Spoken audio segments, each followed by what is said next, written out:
Adobe After Effects CS3 has some great new features that allow you to render and export your After Effects compositions. So here we are, and I just have a simple composition here of this karate guy. And let's say that I'm ready to export this, and I want to do it to multiple formats. So what I can do is come to the composition menu, and then I'm going to choose Add to Render Queue. So the render queue is the queue of all of my rendering and exporting jobs. So we can see down here, it's put my main presentation composition, and I can adjust a whole bunch of different render settings here. And then for the output module, this is where I decide what type of file format I want to render this composition as. So if I click it here, we can see that I have a lot of different choices to choose from, all of these different formats.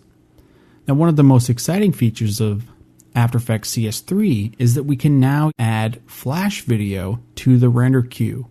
So in previous versions of After Effects, we'd have to do it just simply exporting the composition, but we can now add flash video to the render queue, which is a very cool thing. So if I want to manipulate the actual properties of my flash video file, I can click on Format Options, and now I can set up all these different parameters for my flash video. If I click OK now, we can see that down here I have one export job, and it's going to save it as main presentation.flv. But let's say that I also want a QuickTime file to be created as well.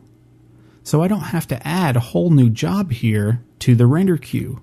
All I have to do is go up to the composition menu, and I can choose Add Output Module. And when I do that, we can see it's added a new output module. And now I can come in here just like I did a moment ago. Except this time, let's come down and choose QuickTime. I'm just going to leave the format at their defaults right now. So now you can see it's going to save out a file called mainpresentation.mov. So I just have a single render job, but I'm able to add multiple output modules for whatever different file formats that I want. Now I could also add more flash video outputs. Let's say I needed to create a really high quality version and then a smaller version for the web. So I could set all that up here, and as soon as I click render, it's going to go ahead and render out all of these different versions. So this is just a really time-saving thing, and the ability to create flash video from here is one of the most powerful new features in After Effects CS3.